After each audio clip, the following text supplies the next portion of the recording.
Bueno, muy buenas tardes a todos, bienvenidos a los que nos vienen acompañando y también a aquellos que se unen por primera vez.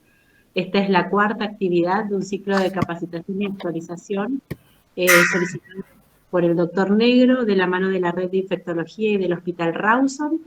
En la tarde de hoy la actividad la va a dar la doctora Lorena Ravera, ella es médica infectóloga, actualmente jefa de servicio de infectología del Hospital Rawson y es la coordinadora de la red de infectología, de la red provincial de infectología.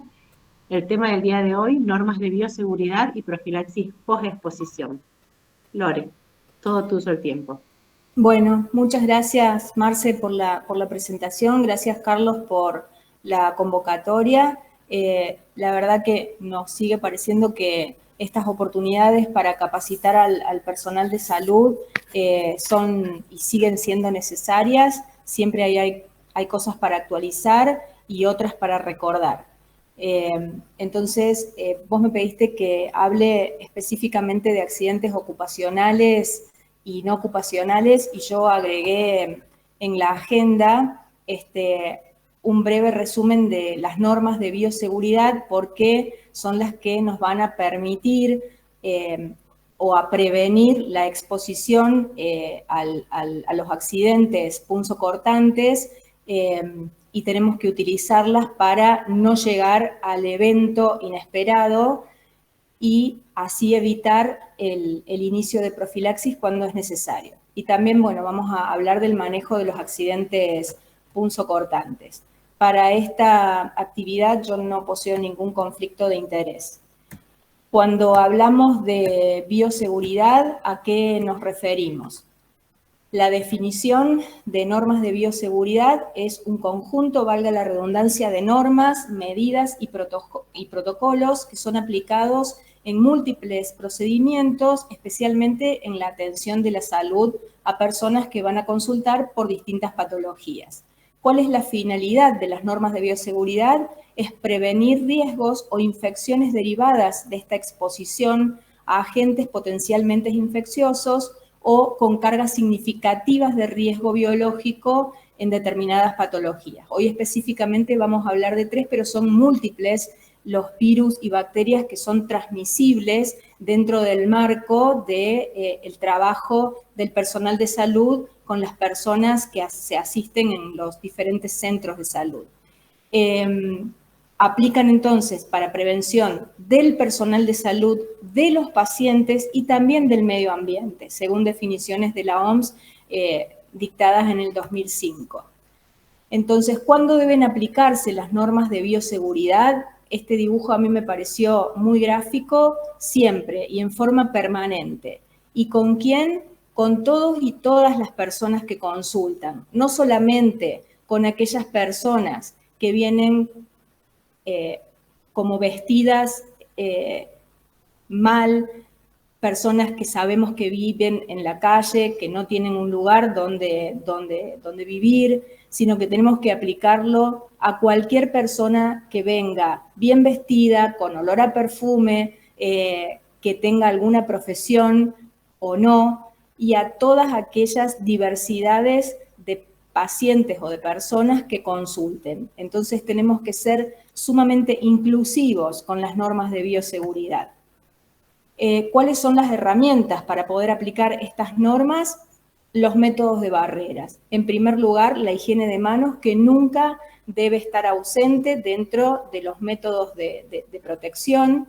Las batas, que pueden ser batas estériles o comunes, las mascarillas quirúrgicas o barbijos quirúrgicos, los protectores faciales, lentes o máscaras, los guantes de látex, ya sea, dependiendo del procedimiento, estériles o comunes, los barbijos N95 y las gorras o gorros o cofias para determinados procedimientos.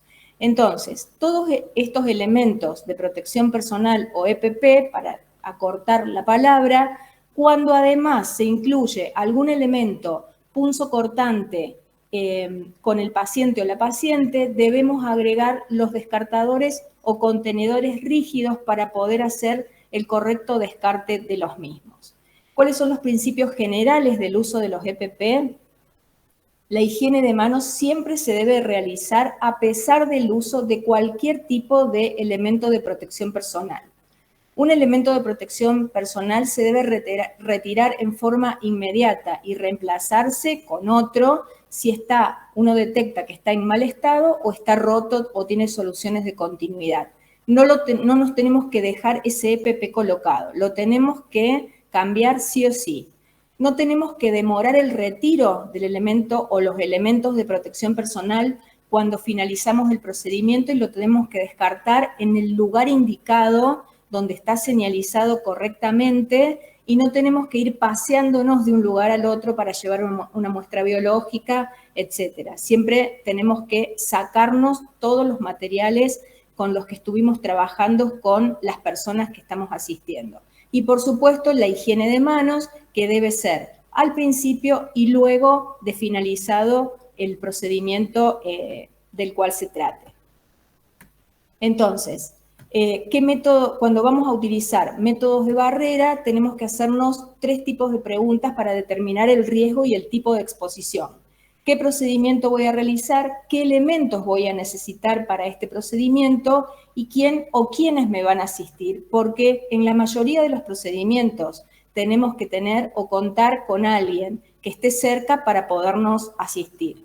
Tenemos que pensar en salpicaduras cuando se trata de realizar una venopunción, aspiración de líquidos, ante la presencia de vómitos, hemoptisis, hematemesis o tos productiva de las personas que consultan.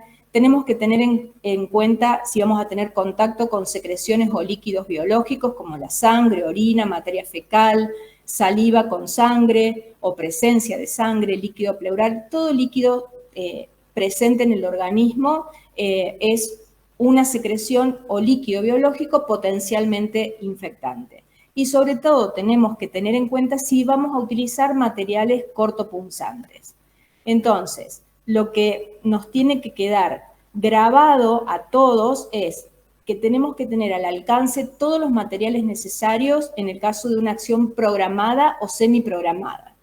Cuando se trata de una urgencia o emergencia, por supuesto que vamos a tratar de cubrirnos lo mejor posible para asistir a la persona que está en una urgencia o en una emergencia. Pero cuando sabemos que vamos a hacer determinado procedimiento, no tenemos ninguna excusa. Tenemos que programar lo que vamos a utilizar.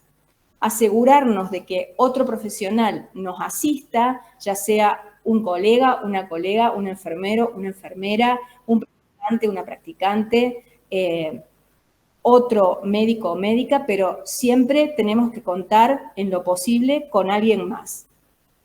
Y en aquellos lugares donde se asisten urgencias o emergencias, los materiales deberían estar siempre ubicados en el mismo lugar y preferentemente rotulados para poder acceder a ellos con facilidad y minimizar los accidentes que pudieran producirse. Entonces, ¿cuáles son rápidamente los tipos de elementos de protección personal? Las manoplas que se usan para examen físico con los pacientes, por supuesto, entre paciente y paciente siempre hay que cambiar las mismas y hay que hacer higiene de manos antes y después de utilizarlos.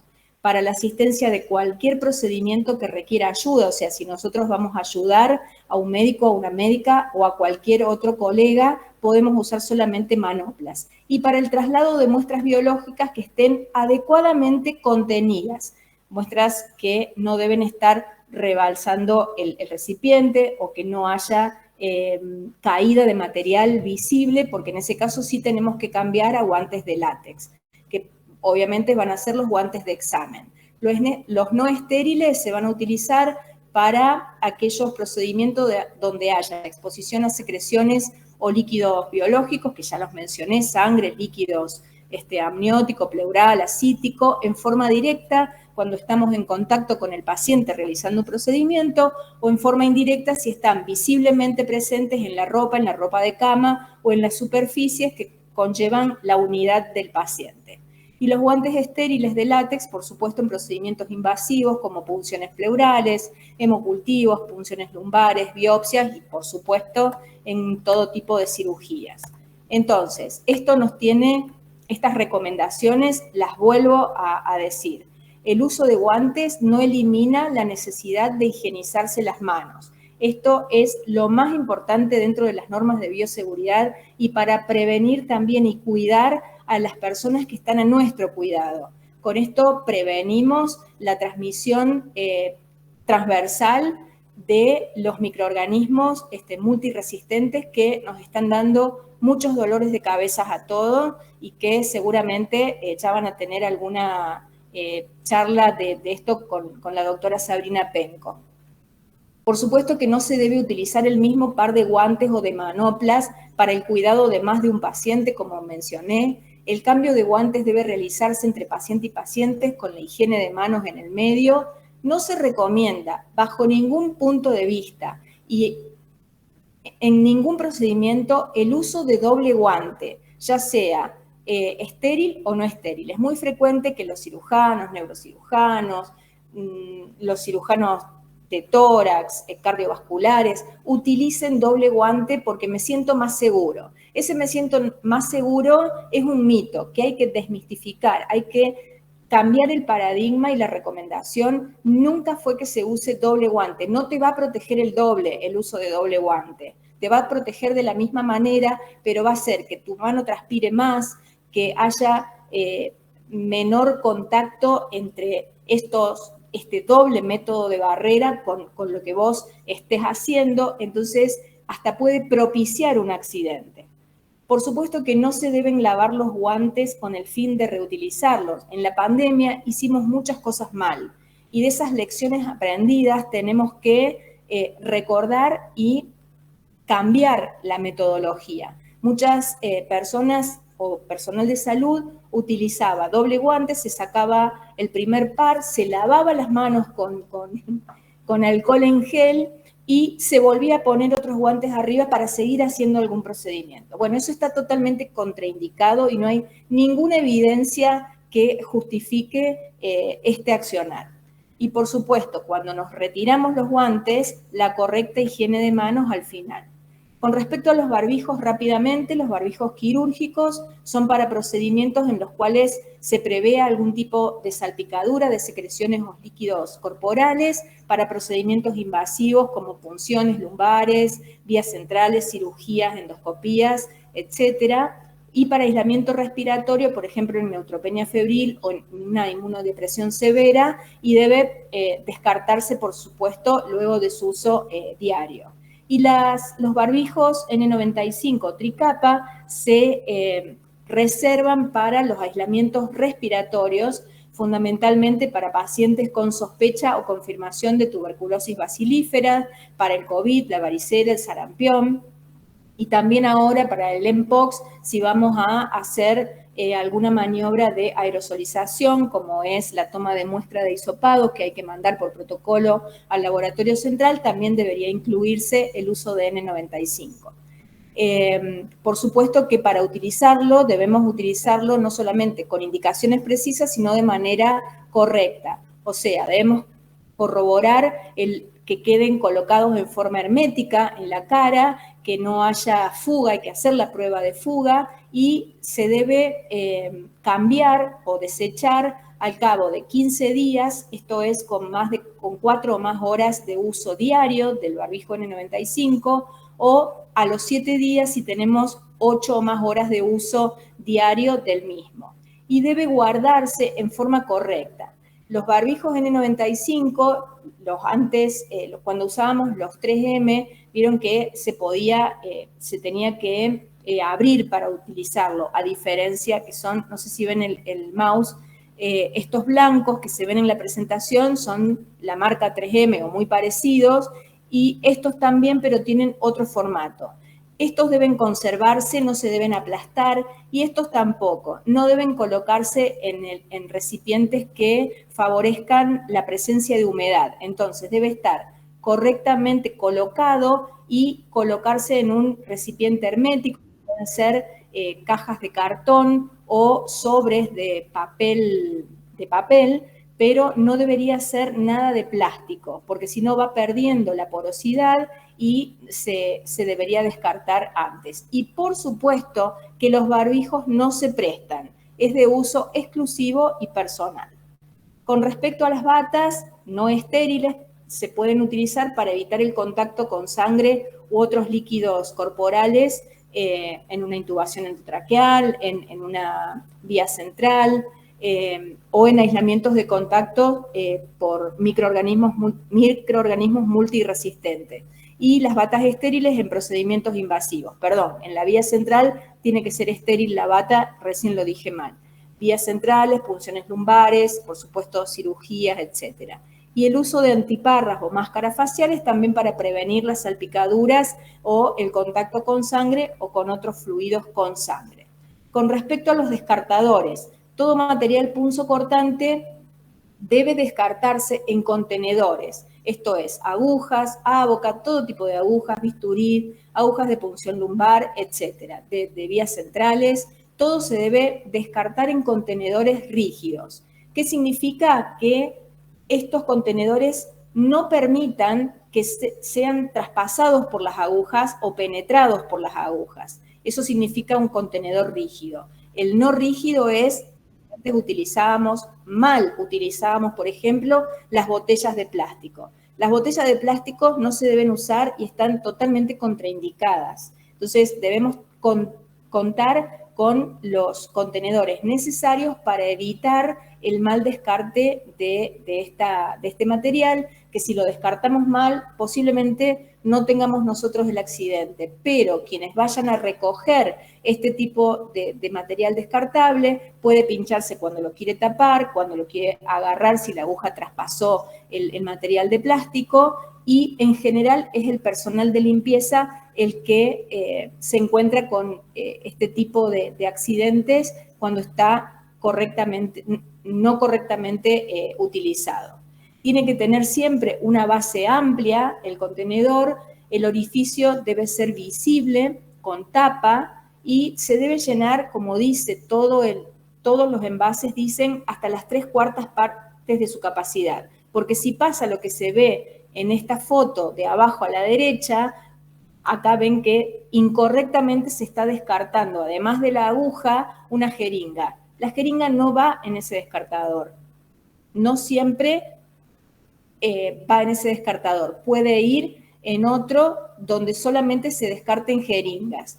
Las agujas se deben descartar correctamente a través de estos orificios, que es un orificio un poquito más grande, redondo, y se va afinando. Entonces hay que introducirla dentro de ese orificio redondo, correr la jeringa con la aguja hacia la parte más finita y tirar hacia arriba para que caiga la aguja, como lo están haciendo en esta foto que se ve arriba a la derecha. Si lo llenamos por encima de su capacidad, son más frecuentes los accidentes por esto de que asoman las agujas hacia arriba. Debe estar al alcance, a la vista y sobre una superficie sólida. Y no tenemos que pedirle a alguien que nos alcance y nos sostenga el contenedor, porque cuando vamos a descartar la aguja o el elemento punzocortante, podemos, por error involuntario, pinchar o cortar a la persona que nos está asistiendo y así generamos nosotros el accidente. La principal causa de accidentes punzocortantes en todos nuestros medios es cuando reencapuchamos las agujas. Entonces, bajo ningún punto de vista, tenemos que proceder de esta manera.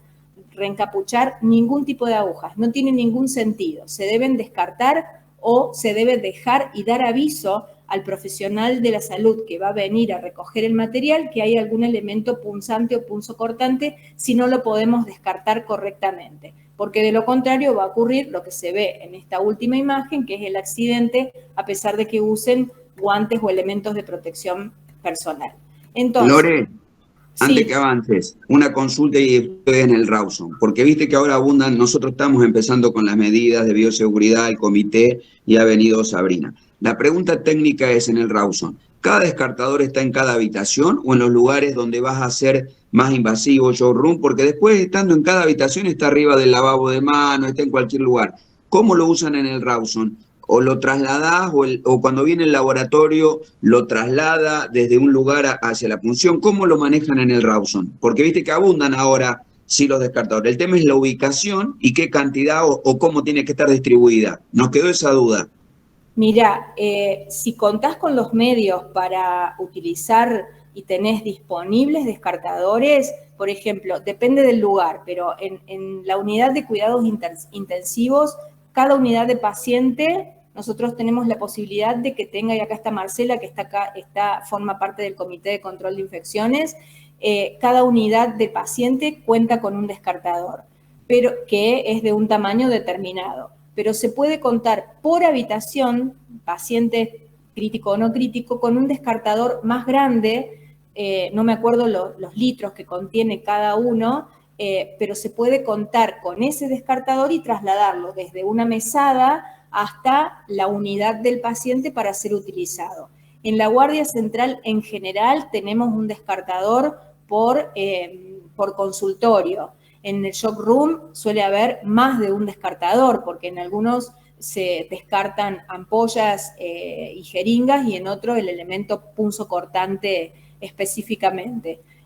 Mientras más tengas y los uses correctamente, mejor. Lo que no debe suceder es, por ejemplo, de una habitación a otra, salir corriendo, olvidarte. Por eso mencioné al principio que tenemos que pensar en qué procedimiento vamos a hacer para llevar todos los elementos que necesitamos. Si es factible ponerlo de esa manera, se hace de esa manera. No sé, Marce, si querés agregar algo. No, Lore, no, exacto y todo correcto. La verdad que no todos los lugares tienen la posibilidad de tener en cada unidad del paciente un descartador, pero en la medida de lo posible eso sería lo ideal.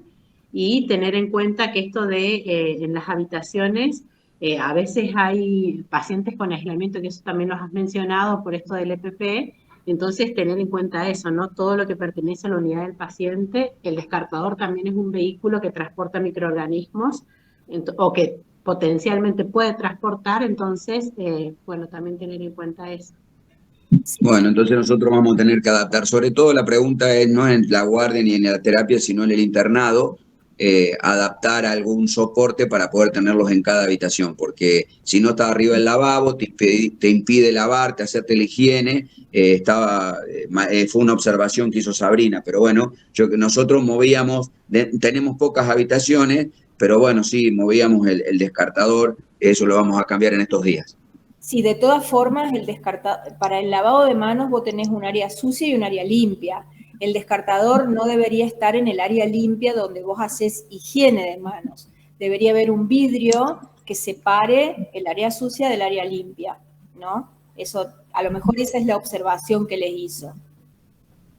Pero sí, bueno, sí. podemos profundizar. No, era una duda, bueno, ya lo vamos a mejorar con el comité. Estamos recién en los primeros pasos. Gracias. Bueno, entonces, ¿cómo definimos un accidente ocupacional? Es todo accidente punzocortante que ocurren en los trabajadores de salud y también la exposición a membranas mucosas o piel no intacta durante la atención de personas que van a la consulta o mediante la manipulación de muestras que implique, como ya mencioné, riesgo de transmisión de patógenos. Específicamente vamos a mencionar en esta oportunidad el virus de la inmunodeficiencia humana o VIH, el virus de la hepatitis B y el virus de la hepatitis C. ¿Qué es una exposición no ocupacional? El accidente no ocupacional es el mismo accidente que ocurre en los términos que mencioné, pero fuera del ámbito de la salud y que implica el contacto con fluidos infectantes o potencialmente infectantes para los mismos patógenos. También la exposición no ocupacional hace referencia a la exposición por vía sexual de manera accidental que incluye la agresión sexual de niñas, niños, adolescentes, las relaciones sexuales desprotegidas, las relaciones sexuales no consentidas sin preservativos o donde se constata la ruptura de un preservativo posterior o durante la relación sexual, que puede ser relación sexual anal, vaginal o sexo oral. También está incluido dentro de la relación sexual, porque cuando consultan las personas que tuvieron este tipo de exposición, vos preguntás y preguntás y usaron el preservativo siempre. Y cuando profundizás un poquito y decís o preguntás, ¿y en el sexo oral también te protegiste? Ah, no, porque pareciera que no forma parte del acto sexual y es la principal es el inicio de la relación sexual en la mayoría de las oportunidades. Entonces, ¿a qué denominamos profilaxis posexposición o PEP? Para VIH, constituye una herramienta de prevención que consiste en el uso de antirretrovirales, que son los mismos que utilizamos en los pacientes que conviven con VIH, para reducir el riesgo de infección luego de una situación de potencial exposición a este virus. Su incorporación está recomendada por la OMS en el marco de una estrategia de prevención combinada que además incluye la vacuna para hepatitis B. ¿Cuáles son para nosotros los 4 momentos de la profilaxis posexposición? El primer momento es el momento de la asesoría, donde la persona accidentada consulta, ya sea en la guardia, en el centro de salud, etc. El segundo momento es, además del interrogatorio y del examen de la persona que consulta, la realización de test rápidos o pruebas serológicas, depende de lo que cuente cada uno en su institución o en su lugar de trabajo. El tercer momento, si tiene indicación, el inicio de la profilaxis posexposición, y el cuarto momento es el seguimiento del paciente. Todos sabemos que la PEP puede prevenir y detener la transmisión del VIH y que debe utilizarse en situaciones de emergencia para prevenir esta infección siempre que sea dentro de las 72 horas de ocurrido el accidente. Está demostrado ya que administrar profilaxis posexposición después de las 72 horas reduce significativamente la protección, aumenta la posibilidad de eventos adversos o inesperados, aunque estemos utilizando drogas muy seguras, pero no está indicado porque no tiene la misma protección que si se usa dentro de las 72 horas, que es la ventana de tiempo que tenemos. Entonces, ¿cuándo lo tenemos que indicar? Lo antes posible. Ocurre el accidente, debemos consultar, notificar, hacer la profilaxis previo laboratorio. Si tiene indicación, lo ideal, el gol estándar es hacerlo dentro de las 2 horas de ocurrido el accidente. Pero no hay que entrar en pánico, y ya después les voy a mostrar con evidencia de que es más riesgoso exponerse en un accidente punzocortante al virus de la hepatitis B, que tiene prevención con una vacuna que por ley es obligatoria en el personal de salud y que la minoría de nosotros está vacunado con esquemas completos, y tenemos 72 horas para hacer la consulta y recibir la profilaxis si está indicada.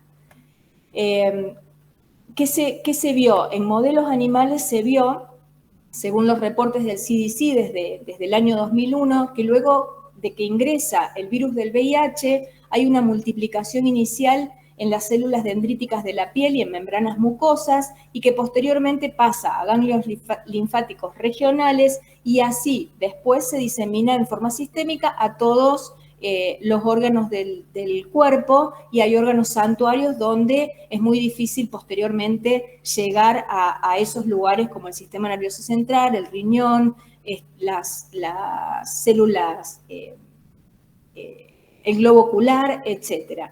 Entonces, ¿qué intentamos hacer con esta medida? Retrasar la diseminación inhibiendo la multiplicación viral. Esto nos generaría una ventana y retrasaría este proceso de multiplicación rápida después del inóculo viral inicial, y prevendría la infección crónica y prevendría que lleguen por diseminación sistémica a estos órganos que son santuarios donde se localiza el VIH, y es ahí ya imposible de erradicar. No hay, por supuesto, trabajos de casos y controles porque no sería ético bajo ningún punto de vista. Ningún comité de seguridad, ningún CIEIS aprobaría un trabajo donde a una persona accidentada se le proponga, para hacer un trabajo de casos y controles, a esta persona lo aleatorizo a recibir antirretrovirales, y a esta otra persona le toca placebo. Eso no es ético. Entonces, lo que sabemos es a través de casos prospectivos que demuestran los riesgos que se producen en los trabajadores de salud.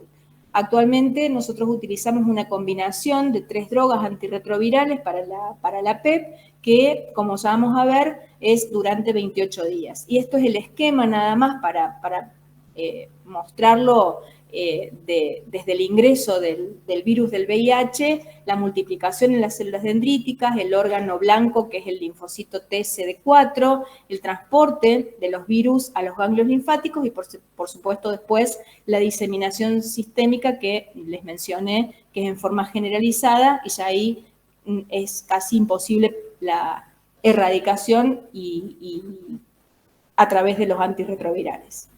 Según hay reportes del CDC que conocemos hasta el 2004, donde se reportaron 57 casos que se documentaron y 136 casos posibles de infección por VIH en los trabajadores de la salud que tuvieron un accidente ocupacional. En estos 57 casos no se demostró otra vía de adquisición del VIH, por eso se lo atribuye al accidente ocupacional. 6 de ellos habían recibido profilaxis dentro de las 2 horas de accidente y fíjense que con una sola droga. En ese momento lo que teníamos disponible era la acidobudina, que actualmente tiene indicaciones muy precisas en profilaxis, también en prevención, pero no en los accidentes punzocortantes ocupacionales y no ocupacionales. Desde el año 82 disminuyó en más del 90% el número de casos por año de infecciones por hepatitis B ocupacionales gracias al uso de la vacuna. Por eso es tan importante la adquisición y la sensibilización del personal de salud para que accedan y se vacunen preferentemente con esquemas completos. 2 dosis a veces son suficientes, pero no siempre, porque muchos no formamos anticuerpos para protección de este virus. Y no hay estimaciones exactas para hepatitis C.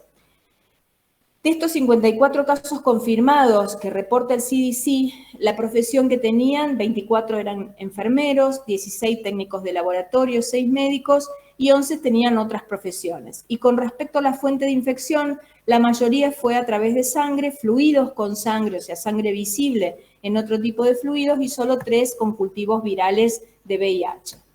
En el año 97 se publicó un mega estudio con revisión retrospectiva de casos en Estados Unidos, Gran Bretaña, Francia e Italia, y se identificaron 4 factores de riesgo que están implicados en la transmisión o en la posible transmisión, en el riesgo global de transmisión por VIH. Y son los pinchazos o cortes profundos, las agujas acanaladas, la contaminación visible con sangre o material con sangre y el estado de infección, ya sea avanzada o infección inicial por VIH con respecto al paciente fuente. O sea, con el paciente fuente es el paciente con el que nos accidentamos.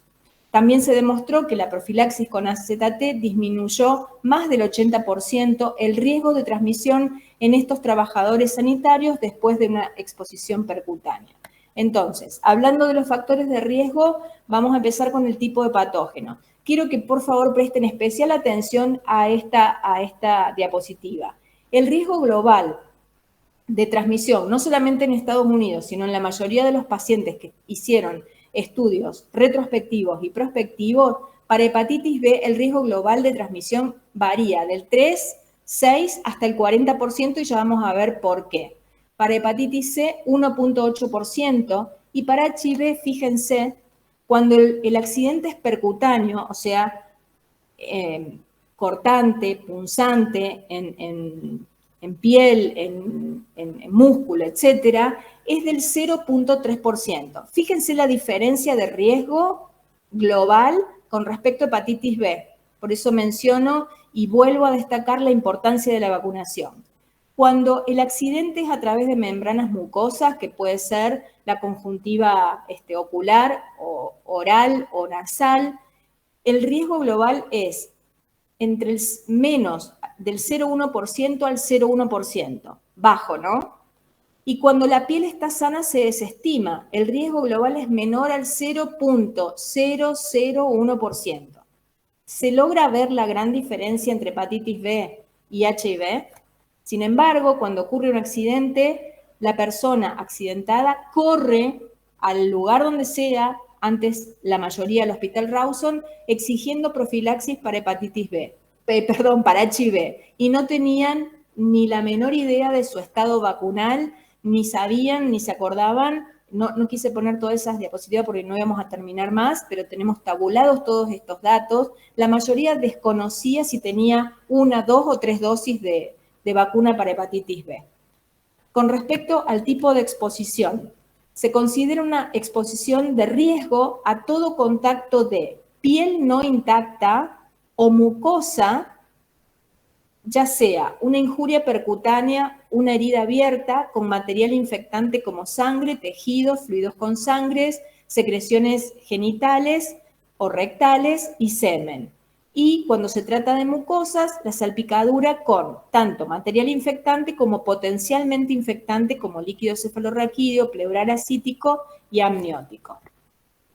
Con respecto al material involucrado, estos que se destacan en negrita son los que mayor potencial infeccioso tienen, como sangre, semen y secreciones vaginales. Son de menor potencial infeccioso, pero aumenta con la presencia de sangre, el líquido cefalorraquídeo, seroso, amniótico, y tienen menos potencial infeccioso, casi nada, vómitos, heces, la saliva, el sudor y las lágrimas. Necesitaríamos litros y litros, aunque tenga presencia de sangre visible, pero necesitaríamos mucha cantidad de material para que se considere potencialmente infectante. Sí, la orina y el esputo, sobre todo cuando hay sangre visible, se consideran potencialmente infectantes y puede subir de categoría, sobre todo el esputo. Y con respecto al estado de la fuente, este gráfico nos muestra la infección natural por el VIH sin que coloquemos tratamiento antirretroviral. Antes creíamos que hasta desde el día 0 de la infección, desde el ingreso del virus, hasta que aparecían los anticuerpos, se creía que esta era una ventana no solamente serológica, inmunológica, sino que el virus no se multiplicaba, o no se transmitía, se multiplicaba pero no se transmitía. Eso fue un mito, fue hace más de 30 años esta creencia, y se sabe desde hace mucho tiempo que desde el día 0 el virus comienza a replicarse en forma continua hasta un nadir, hasta un tope de multiplicación viral, y posteriormente, y gracias también a la intervención de nuestro sistema inmunológico, comienza a haber un descenso relativo de la carga viral y se establece en un determinado nivel, que se mantiene por un tiempo determinado, que pueden ser años, donde hay una latencia clínica, pero siempre hay multiplicación viral, y con el paso de los años, si no intervenimos con la terapia antirretroviral, lo que comienza a haber es replicación viral mucho más activa hasta hacerse muy alta la carga viral, y ocurre en sentido inverso el descenso en la etapa inicial o en la infección aguda de linfocitos TCD4, que son el órgano de ataque del VIH, hasta que se establece un equilibrio, aumenta la producción de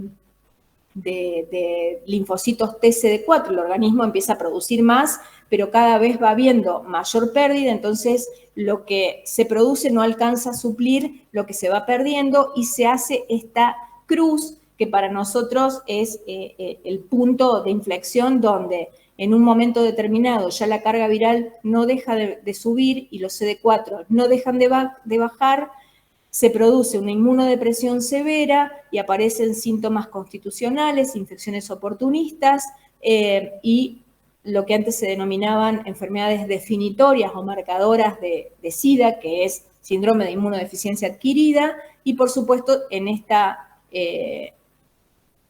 aumento progresivo y descenso imparable del linfocito CD4, estas infecciones definitorias o marcadoras de SIDA u oportunistas provocan indefectiblemente la muerte del paciente. Entonces, en estos dos momentos, en la infección aguda y en la fase terminal de los pacientes que conviven con el VIH, son los dos momentos de mayor carga viral, ¿sí? Y son los dos momentos donde mayor riesgo tenemos de transmisión del VIH en un accidente punzocortante.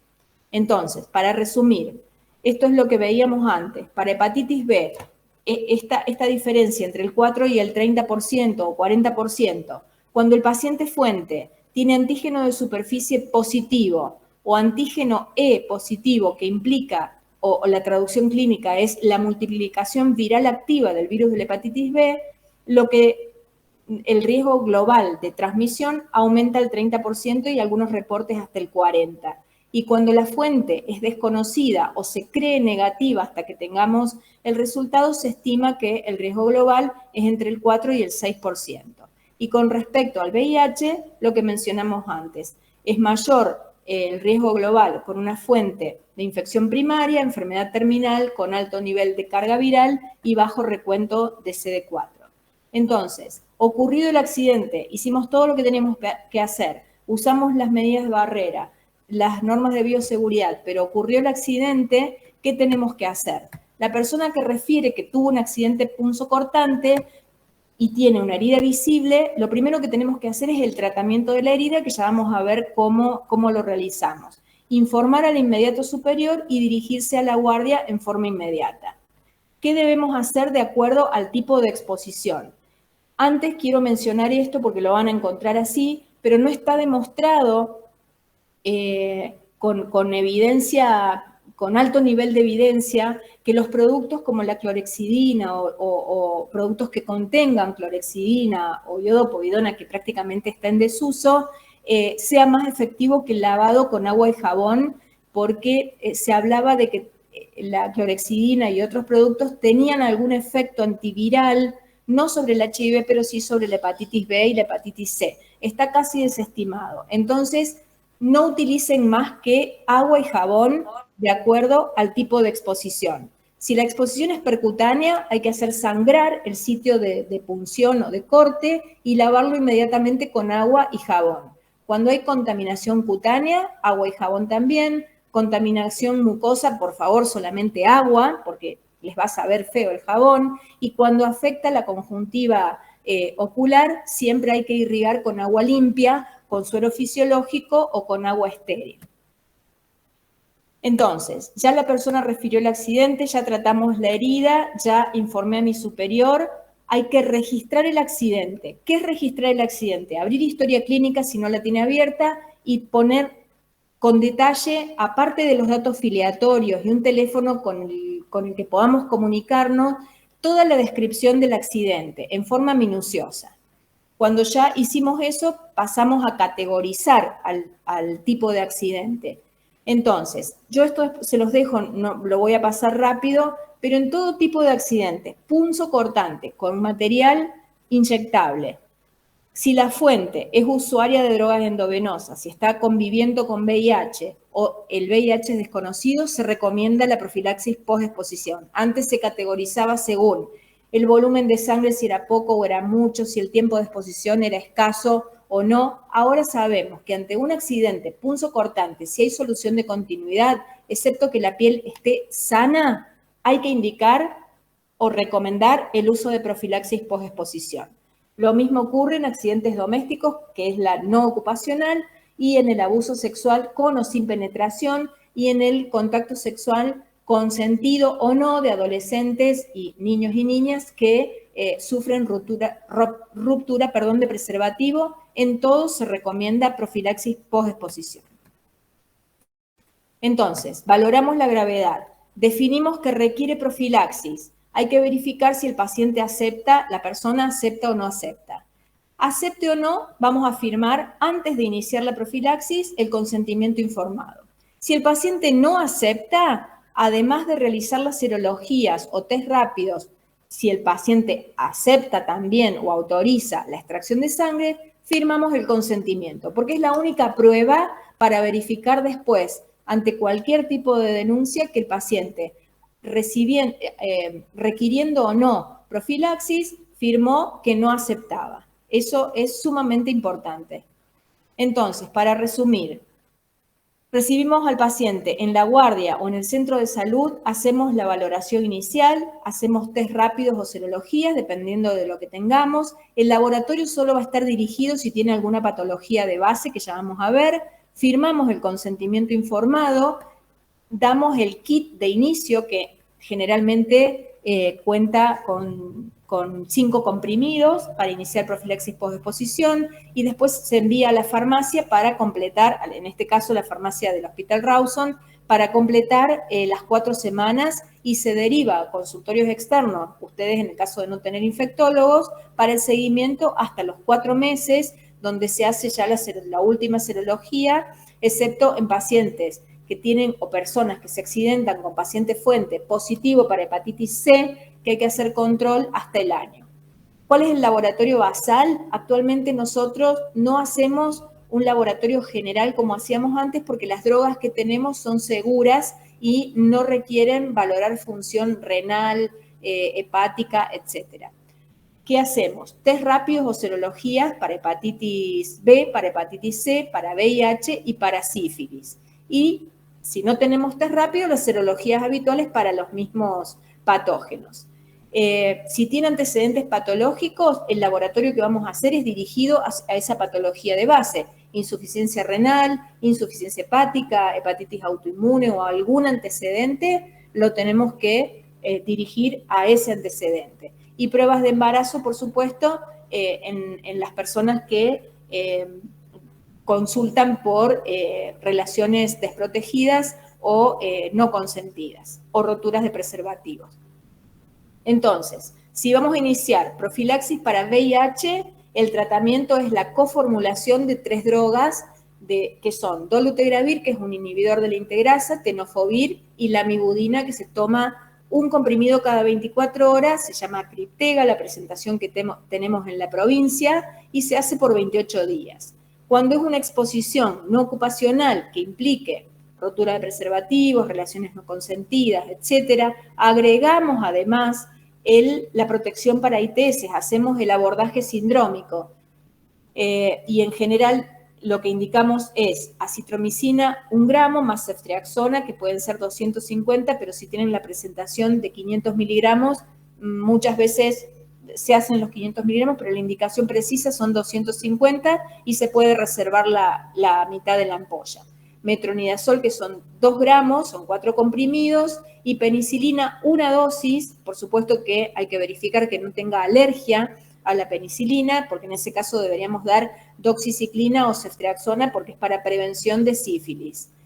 La anticoncepción de emergencia hasta 5 días de ocurrido el evento y por supuesto por ley ahora debemos ofrecer ILE o IVE si la mujer no desea un embarazo. En el caso de que estuviese embarazada, a veces consultan mucho después y solamente se puede administrar el kit sí para ITS y, bueno, el ILE o IVE si amerita, ¿no? Con respecto a la vacunación, déjenme que primero lo complete. Si la persona que se accidenta dice estar vacunado con esquema completo y si tenemos acceso, tiene los anticuerpos y están disponibles y son más de 10 unidades por mililitro, no requiere ningún tipo de profilaxis para hepatitis C. Para hepatitis B, perdón. Si por el contrario, la persona no está vacunada o tiene una sola dosis o no recuerda o está vacunada pero sus títulos de anticuerpos no son mayores a 10, se debe indicar la vacunación y además la gamma globulina hiperinmune. Fundamentalmente, antes estaba en discusión si a todas las personas que se accidentaban con estas 2 indicaciones, en un momento se dijo fundamentalmente si el paciente fuente es positivo para hepatitis B y tiene antígeno de superficie positivo o antígeno E positivo. No vamos a tener siempre acceso a esos escenarios. Entonces, ya después yo les puedo mandar una tablita que resume bastante bien, que no pensé que estaba agregada y no está, pero es de acuerdo al estado vacunal de la persona que se accidenta y el estado serológico del paciente fuente. Pero en estos 2 escenarios de no vacunación o desconocimiento de los títulos o títulos menores a 10 si está vacunado, debería recibir ambas prescripciones, tanto la vacuna como la gamma globulina. Y no se desesperen porque al menos 7 días, una semana, para poder dar inicio a esta profilaxis, a diferencia de HIV, que son 72 horas. Acá contamos con una semana. Entonces, para ir terminando, el accidente punzocortante ocupacional o no ocupacional es considerado una de las urgencias infectológicas. Tenemos 2 horas y hasta 72 horas para el inicio de PEP para VIH durante 4 semanas, para hepatitis B dentro de 24 hasta 7 días de ocurrido el accidente. Para el inicio de la profilaxis siempre se debe firmar el consentimiento informado y tiene que ser un consenso entre el médico y la persona que se accidenta. Hay relatados eventos adversos con otros antirretrovirales que usábamos hasta hace 5 o 6 años. Se reportaban a veces hasta 90% de eventos adversos con el uso de antivirales, con una tasa de abandono alto, que a veces superaba el 30%. Y los pacientes, las personas referían astenia, gastritis, vómitos, diarrea, cefalea, mareos, alteración renal. Con los nuevos antivirales, los efectos adversos reportados son menores al 10% y prácticamente no hay ninguna persona que abandone la profilaxis si realmente está indicada. Con respecto al embarazo y el uso de profilaxis, tanto la vacuna como la gamma globulina y los antivirales son seguros y se pueden indicar en la mujer embarazada. De todas formas, hay que informar sobre los posibles riesgos para ella y para el bebé y debe firmar sí o sí el consentimiento para la administración de las mismas.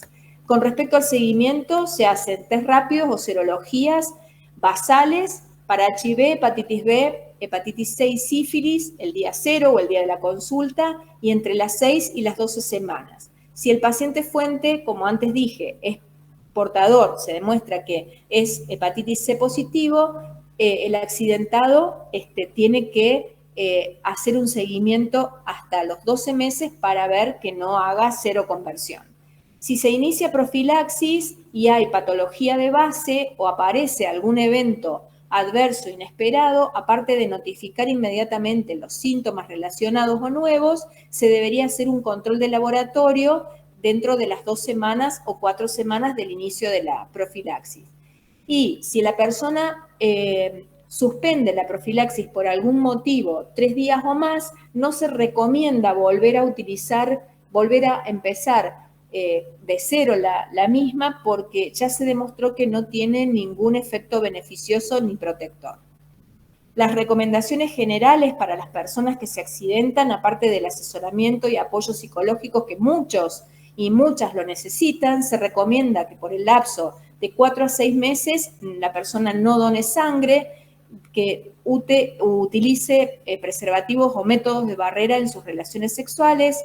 Las mujeres en el periodo si están amamantando, deberían suspender la lactancia hasta el alta de la misma y hay que hacer un seguimiento sí o sí del accidentado. Con respecto a la planilla de notificación y consentimiento informado, esta yo la dividí en distintas partes para que se vea, pero ustedes la deben tener. La planilla o ficha de notificación tenemos que poner la fecha, el DNI o el número de historia clínica, marcar si es un accidente ocupacional o no ocupacional, el lugar donde ocurrió significa si es en Córdoba, si es en el Hospital Eva Perón, si es en el Hospital Tránsito, o sea, el lugar, la institución. Después se completan todos los datos del accidentado. Acá puede ir codificado el nombre, que ya vamos a ver cómo se hace, la ocupación, la edad, el sexo, la antigüedad, si la sabemos, no es lo más importante. Esto sí es muy importante, la fecha y hora de ocurrido el accidente. Y la descripción, hay que poner una crucecita nada más. Están, como ustedes ven, todas las opciones para la forma de accidente, si es punzocortante, el agente causal, si es una relación sexual protegida, no protegida, si se rompió el preservativo, la zona afectada, si es una exposición no ocupacional, si es vaginal insertiva, receptiva, bla, bla, bla. Está todo detallado para que pongan una cruz. Es interrogar al paciente y marcar en la ficha el elemento con el cual se produjo el accidente Y después sigue el lugar donde ocurrió el accidente, si fue en la Guardia Central, en la sala de internación, en qué sitio, para qué. Parece una estupidez, pero no, esto nos sirve a nosotros para tabular los datos y para ver qué conducta tomar. Si tengo más accidentes en la Guardia Central, tengo que intervenir en la Guardia Central. Si tengo más accidentes en el quirófano, algo está sucediendo, el personal está cansado, hay pocos, no sé, lo que vaya a ocurrir, pero nos permite hacer un diagnóstico de situación y una intervención posterior. Después los antecedentes son muy importantes con respecto a la toma habitual de medicamentos, si consume drogas o no, si tuvo otros accidentes de riesgo. ¿Por qué? Porque ahí vamos a tener que, si tiene accidentes a repetición o consulta muchas veces por rotura de preservativo, bueno, en cambio de hacerle profilaxis post-exposición a esa persona, hay que pasarlo a PrEP, que es prevención combinada, que es otro capítulo dentro de la prevención del VIH. Si tuvo o no alguna ITS previa, si tienen vacuna para hepatitis B, si sabe las dosis. Esto, el examen del laboratorio antes lo detallábamos, ahora no, porque lo pedimos solamente en casos muy particulares si tiene patología previa. Sí debemos consignar el día 0, que es el día de la consulta, el test rápido o la serología que se haga, marcar si se hizo o no. Si el test rápido está disponible, lo tenemos en menos de 30 minutos, y el test de embarazo, entonces reflejamos en esta planilla de notificación el resultado. Y después la profilaxis, esto los va a salvar, esto es un documento fuente y es una herramienta legal a la hora de las denuncias que puedan ocurrir. Acá tenemos que consignar si hicimos profilaxis, sí o no. Si ponemos que sí, ahora hay una sola posibilidad, es la presentación que les dije. Si iniciamos para ITS, también consignar qué usamos. Y la fecha y hora de inicio de la profilaxis, para saber si está correctamente indicada y dentro del rango. ¿Por qué? Por los reclamos posteriores. Entonces, eso es muy importante completarlo. Cuando tenemos al paciente fuente, qué sé yo, en la sala de internación, en la guardia, muchos odontólogos y odontólogas acuden a la consulta con el paciente con el cual se accidentaron. Si el paciente accede, podemos proponerle realizar serologías o test rápido para todas las hepatitis, BDRL, si es una exposición no ocupacional, y HIV. Si ya conocemos, acá cuando dice paciente fuente conocido, no es porque le conozcamos la cara. Esto tiene que quedar claro, porque te ponen conocido porque es Lorena Ravera la paciente fuente. No, conocido si el paciente se sabe con alguna de estas patologías. Si es HIV positivo, hepatitis B positivo o hepatitis C, entonces es conocido y lo podemos demostrar. Si no, pasa a la categoría de desconocido. Como una aguja en un descartador, que es una fuente desconocida, esto aplica lo mismo. Entonces le ofrecemos y tiene que firmar de puño y letra el paciente que acepta ser testeado para estos virus, fundamentalmente para VIH. Y esta es la parte del consentimiento informado, donde acá declaramos, se pone o el nombre y apellido o la codificación del paciente o la paciente, el médico o médica que lo asiste, cuándo fue el accidente, o sea, en la fecha y en lo posible la hora si la recuerda, cómo se categorizó el accidente, si de riesgo bajo, moderado o alto para la transmisión de, en este caso, VIH, hepatitis B, hepatitis C y sífilis. Acá hacemos una descripción de por qué utilizamos la medicación que utilizamos, cómo estamos avalados y por quién. Y esto es lo más importante, lo de estas flechas. El paciente puede aceptar de conformidad, o sea, tiene indicación de profilaxis y acepta tomarla. Entonces, firma el paciente, la paciente o el responsable legal, en el caso de ser menores, aclara y coloca el número de documento. Si tiene indicación de profilaxis y no acepta, también tiene que firmar. Importantísimo, aclarar y poner el DNI. Y si hay una decisión voluntaria de tomar profilaxis, la letra chica de la bibliografía dice, si el paciente no tiene indicación de profilaxis post-exposición porque el riesgo es mínimo, porque no tiene riesgo, pero el paciente decide y exige la profilaxis, vos se la tenés que dar. Pero también tiene que firmar y hacerse responsable de su decisión voluntaria, aunque no tenga indicado. Tiene que firmar y tiene que firmar. Y aclarar, perdón. Firma el médico que interviene y firma el jefe de guardia como responsable final de la atención de esa persona. Y esto va a, no solamente al Hospital Rawson, la copia para que les respondan el kit de profilaxis post-exposición, sino que lo suben a la historia clínica como archivo adjunto, PDF, o lo ponen en algún lugar seguro y se tiene que resguardar por más de 10 años. ¿Cómo se confecciona la receta? El código del paciente que lo mencioné, que dije ya vamos a ver cómo se hace, es, bueno, todavía femenino, si es una mujer, F, si es masculino, M, y las dos primeras iniciales del primer nombre, las dos primeras iniciales del primer apellido y la fecha de nacimiento con este formato. El mes, el día, el mes y el año con 4 cifras. El número de documento, y ustedes dicen, pueden decir, es una contradicción porque lo codificamos pero ponemos el DNI. Pero para poder cargarlo en el Sistema Nacional, donde se carga la prescripción de los antirretrovirales para el ítem profilaxis pre o post-exposición, tiene que llevar número de documento, si no, el programa nacional no repone la medicación al programa provincial, en este caso de VIH. El tipo de accidente, si es ocupacional o no ocupacional, las drogas utilizadas y la cantidad, la institución, la firma y el sello del profesional. Nuestra farmacia atiende de lunes a viernes en el horario de 8 a 14. Este es el teléfono y el interno y el mail de la farmacia, que después se los dejamos. Y por último, ¿cómo se hace la incorporación a la red de accidentes ocupacionales y no ocupacionales? Nuestro comité tiene varios años de formado, comenzó a funcionar oficialmente y con resolución ministerial en el 2012. Lo integran médicos y médicas infectólogos, infectólogas, trabajadoras sociales y farmacéuticas.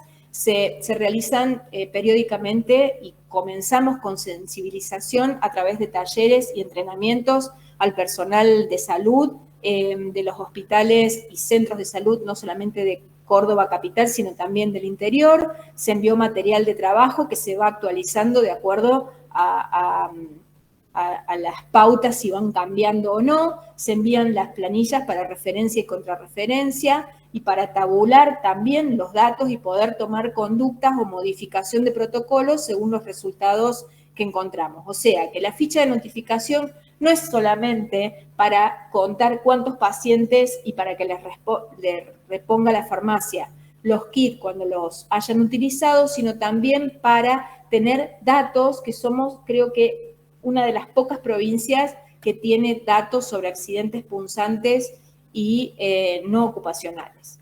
Hay que hacer una nota solicitando la incorporación a cargo de la máxima autoridad del centro, el director, la directora o quien esté a cargo del centro de salud, hospital o CAPS. Además esa nota debe además dejar constancia de quién va a ser responsable o quiénes van a ser responsables del abordaje médico, quién va a ser el farmacéutico o farmacéutica que esté a cargo y un contacto para una comunicación efectiva entre las partes. El mail se envía a este mail que acá consta, comitéaccidentesocupacionales@gmail.com.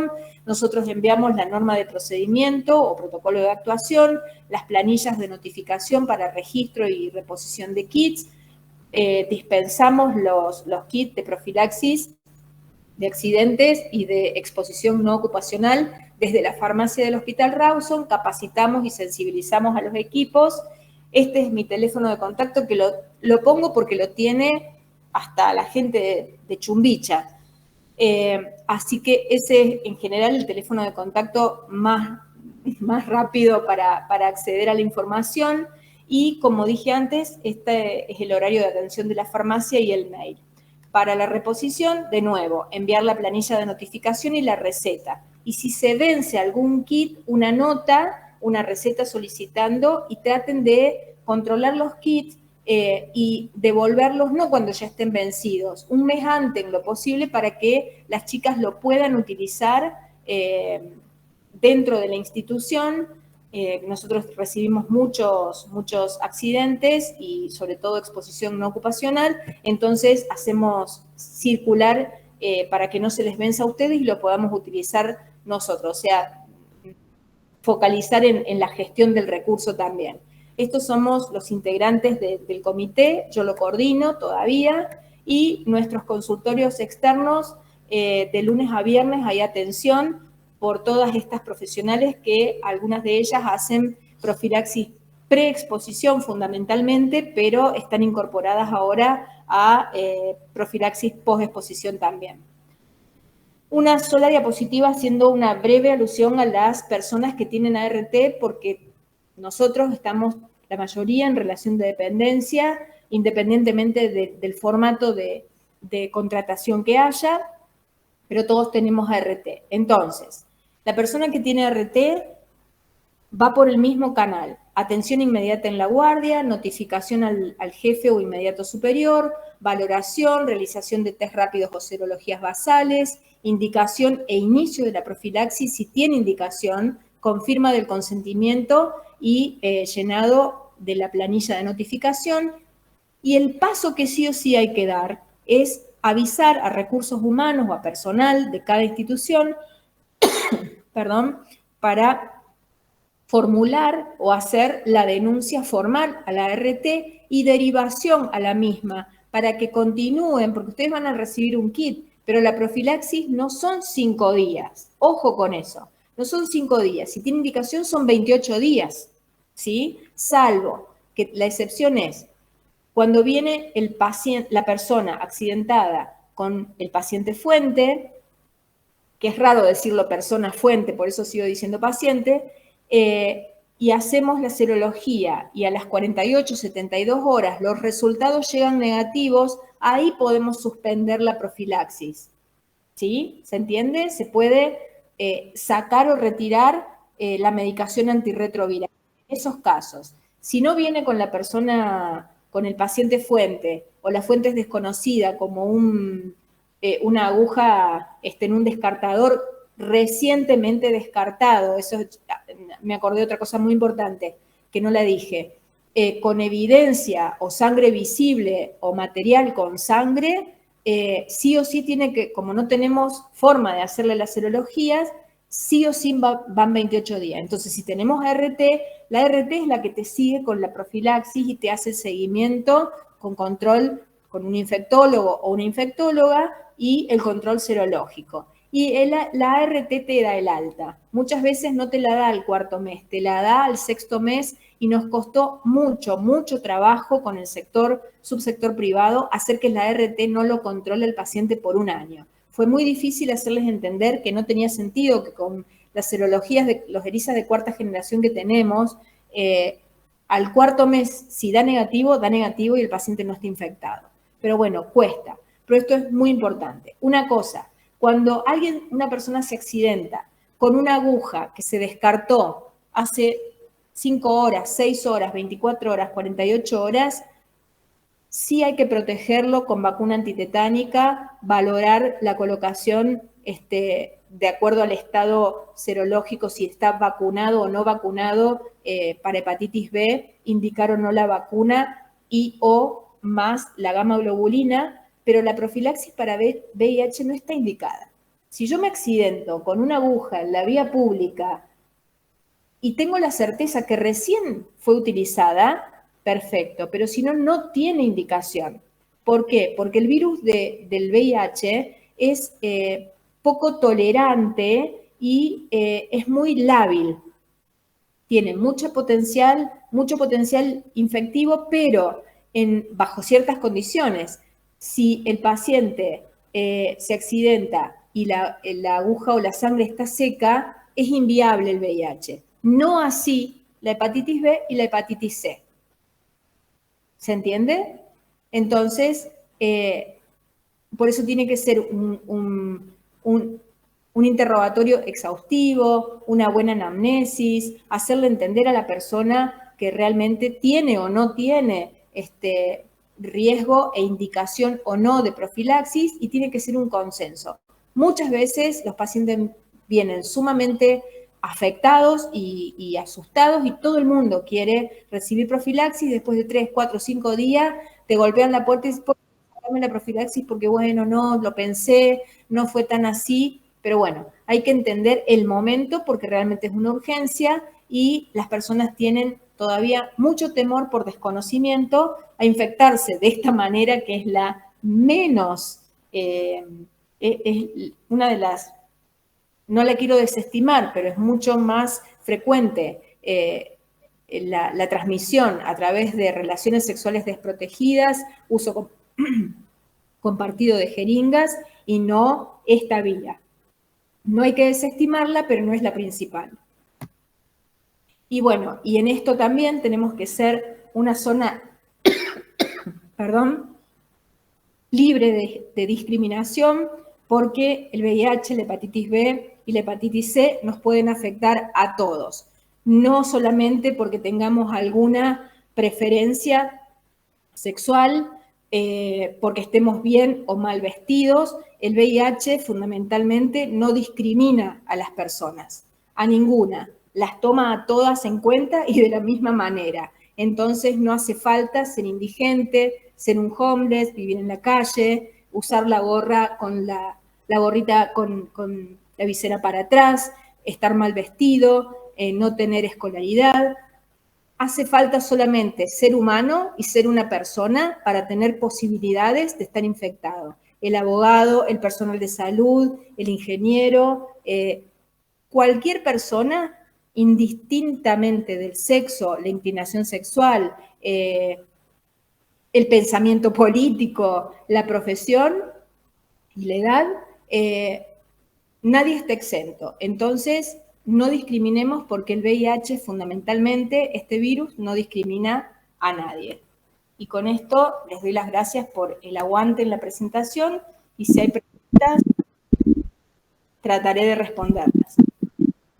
Bueno, Lore, muchas gracias. Muchas gracias. Un vasito de agua, mucho contenido vertido. Sumamente clara, acabadamente detallista, y yo diría también enfática, sobre todo en los puntos más importantes que son necesarios recordar, más que nada para aquellos para quienes esta temática no es tan frecuente de ver o no es de tu asistencia diaria, ¿no? Como pensábamos, muchas cosas. En realidad, ya desde hace un rato tenemos 2 preguntas en el chat, así que vamos a arrancar estos minutos que son para las preguntas con estas 2. Hay una sobre la que ya más o menos avanzaste. Dice, ¿el pedido de serología de la fuente es con consentimiento informado? Y si el paciente se niega, ¿cómo se procede? Está muy bien la pregunta. Siempre, tanto a la persona accidentada como al paciente fuente, sí o sí tiene que ser con consentimiento informado. El paciente tiene que consentir, confirma en consentimientos previamente o pedidos de serologías previamente establecidos, o en un RP, al dorso o debajo de la solicitud, firma que está conforme. Y si puede aclarar y poner su número de documento, mejor, pero con la firma es suficiente.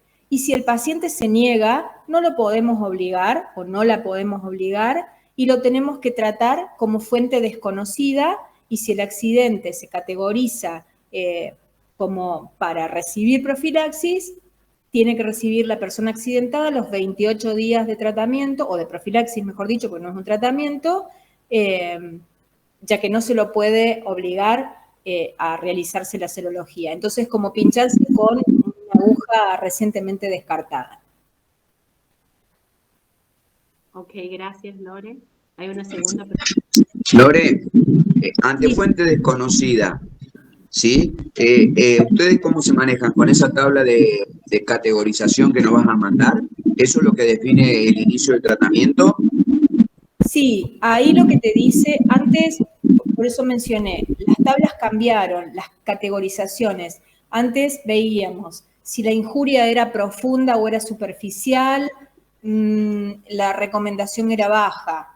el nivel de recomendación. Si la exposición a membranas mucosas era algunas gotitas por poco tiempo, también se recomendaba, pero no era fuerte, era débil la recomendación. Ahora, excepto que haya piel sana y caiga sangre, se puede caer sangre, fluidos con sangre, pero si no hay solución de continuidad, no hay ninguna posibilidad de transmisión, ¿eh? Entonces, ahí no se indica. En el resto de los casos, sí tiene que indicarse. Y como mencioné, tiene indicación, la piel estaba sana, apenas me cayeron unas gotas, me cayó en el ojo, pero tenía las antiparras, pero sí lo sentí. Y vos decís, no tenés indicación. Y si la persona quiere, se lo tenés que dar. No sé si respondí tu pregunta. Sí, gracias. Bien. Dice, ¿se podría detallar la administración de PEP en el caso de niños, niñas y adolescentes? Tengo un cuadrito que se los puedo pasar.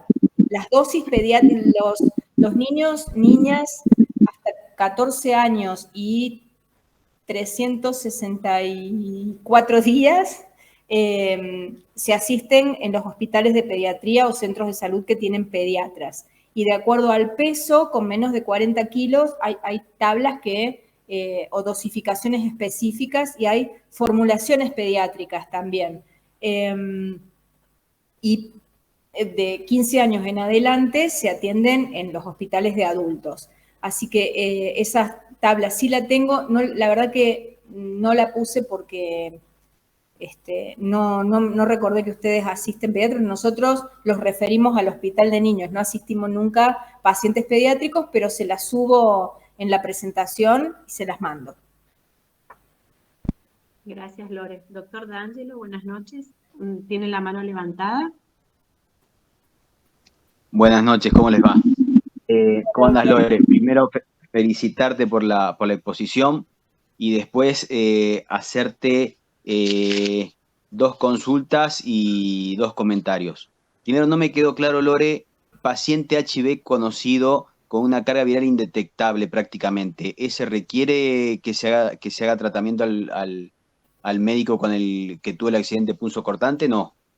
No, si la carga viral tiene que tener determinadas características. Primero tenemos que tener la certeza y contar con esa carga viral y no debería ser una carga viral, qué sé yo, del año anterior. Tiene que ser una carga viral reciente, dentro de los 3 últimos meses.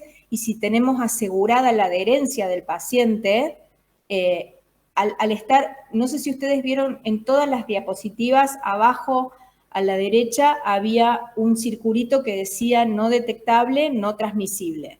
Si la carga viral en pacientes que conviven con VIH es indetectable en sangre, es indetectable en secreciones vaginales o genitales, rectales, etc. Entonces, indetectable significa no transmisible. Entonces, yo me accidento con una persona que convive con VIH y tiene carga viral negativa, aunque sea de alto riesgo, puedo no tomar la medicación porque está no detectable. Bien. Ahora, la mayoría de los médicos y las médicas piden lo mismo, la profilaxis. ¿Qué puede pasar? Que justo ese día, porque ocurren, pero son eventualidades y las detectamos a veces accidentalmente, ocurre el fenómeno que se denomina blips, que se traduce como un escape viral. Un escape viral es la salida viral de los reservorios del virus del VIH y circula en sangre. Y es cuando encontrás 100 copias, 150, 200 copias. Entonces, puede que justo ocurra esa eventualidad, pero la verdad que tendrías que hacer en ese momento una carga viral y decir, bueno, estamos ante la presencia de un escape viral, bueno, te tengo que dar la profilaxis. No ocurre nunca porque no está en el protocolo hacer carga viral. Pero si tenemos una carga viral reciente, se puede no indicar la profilaxis. La mayoría, por la experiencia que nosotros tenemos, la empieza a tomar y bueno, después lo analiza bien y la deja, pero no necesariamente se indica. Bien, fantástico.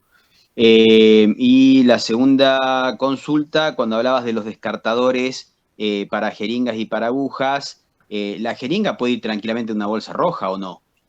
La jeringa sí, Sí. puede No, ir. no hace falta ir al descartador, o sea, descartamos la aguja en el descartador rígido y la jeringa va directamente a la bolsa roja.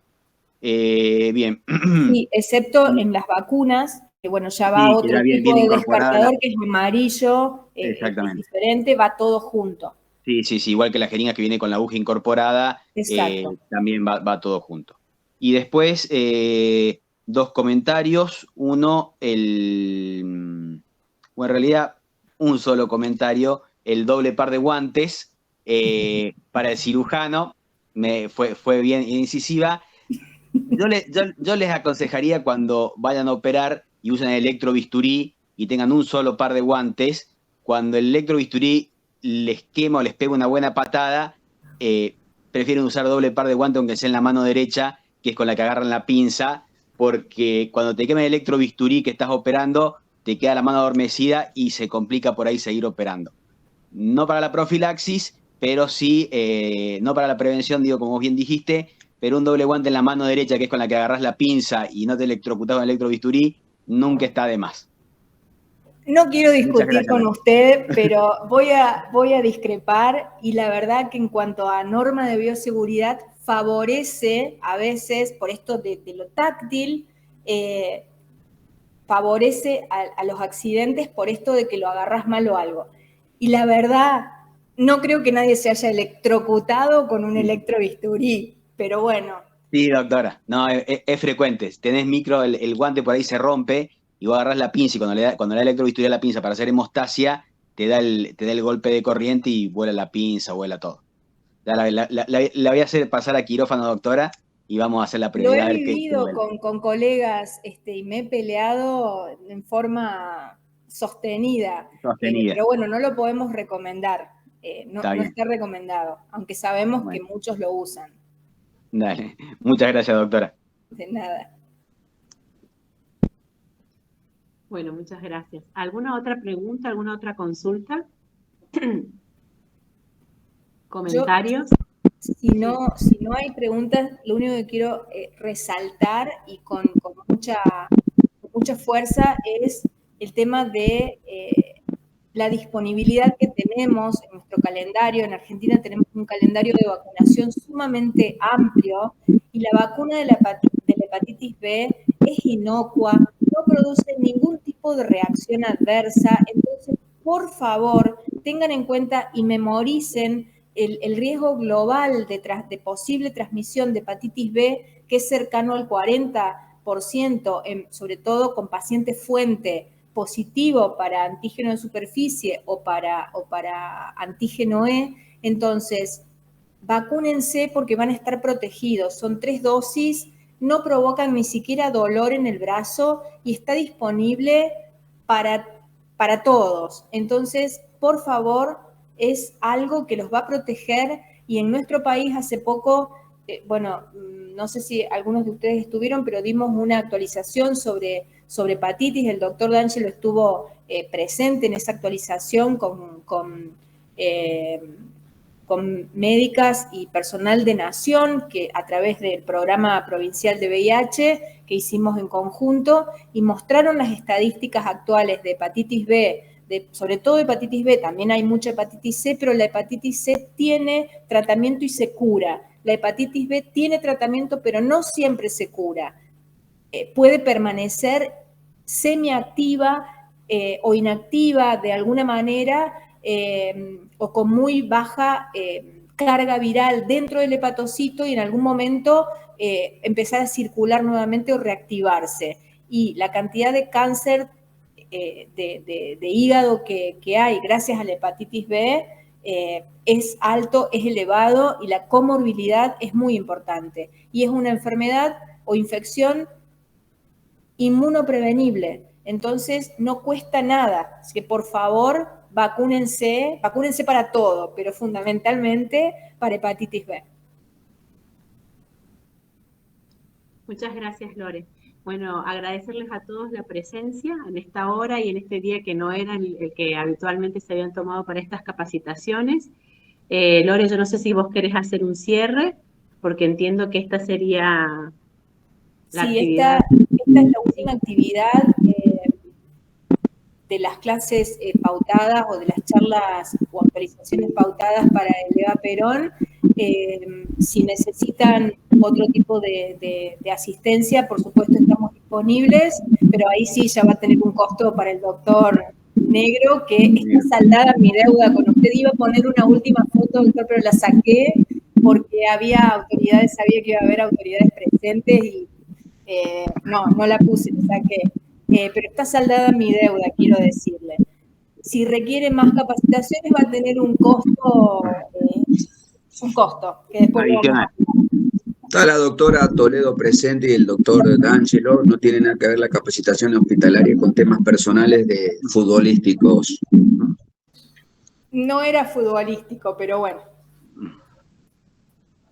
Bueno. No, agradecerles a todos la presencia y bueno, cuenten con nosotros para lo que necesiten y ojalá sigan con esta iniciativa de capacitación continua. No todo es infectología, pero somos un mal necesario para todos, porque somos transversales a todas el resto de las especialidades. Y bueno, lo que necesiten, estamos disponibles y sé que ahora van a seguir con infarto, con ACV, etcétera. Y bueno, si nos pueden participar a nosotros para que nos ayornemos con esas capacitaciones, también agradecidos. No hay ningún problema, Lore. Las próximas programadas es la semana que viene la doctora Dorrego con la red de Stroke y después la red de toxicología de adultos el 26 y después nos quedaría una interna nuestra de procedimientos legales, abordajes legales y denuncias y delitos sexuales y todo, pero es más interna de manejo informativo de cómo proceder con nuestro asesoramiento de la parte de legales y servicio social. Así que, José, ya te vamos a participar con los links de las próximas capacitaciones de Stroke y de toxicología. Bueno, muchas gracias. Felicitarte, Carlos, por esta iniciativa, porque creo que es fundamental el tema de las capacitaciones, porque como dijo Lorena, son cosas que nosotros no hacemos habitualmente y entonces poder capacitarse y estar al día está muy bueno. Entonces estas capacitaciones, Carlos, me parecen fantásticos, toda esta iniciativa la vamos a apoyar. Después, si querés, podemos agregar algo de la red de infarto con la Graciela Escaro.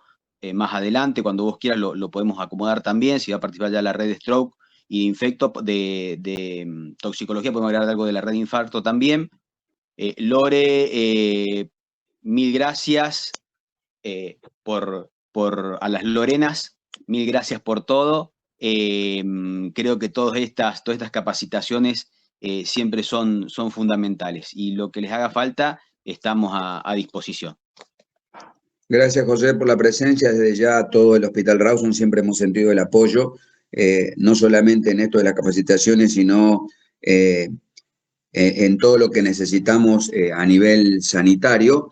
Y con la presencia de ustedes, yo creo que el hospital, por la zona de influencia, por la capacidad de respuesta que tiene, la atención, la verdad que es un hospital que me sorprende el movimiento de girocama, la cantidad de cirugías diarias, nadie lo va a contar a vos, José, que lo ves y lo ves día a día, pero yo creo que el hospital necesita el apoyo de por lo menos una infectóloga 2 veces por semana o posteriormente, como tenemos otra especialidad, de tener una infectóloga fija en el hospital, porque sería un puntal, y sé que en otros hospitales lo ha sido, como lo hemos llevado al interior y con una sola infectóloga nos capacitaría a todos en un montón de temas y el apoyo que por supuesto recibimos del Rawson, pero sería bueno contar con algo propio en esta área. Sí, José, la idea es programar todas las redes, pero nosotros también decidimos por cuestiones de sanitaria, de licencias que se deben, es que vamos a tener por este año, y para no cansar,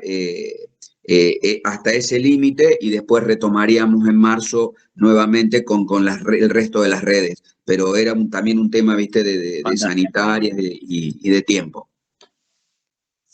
Está bien, está bien.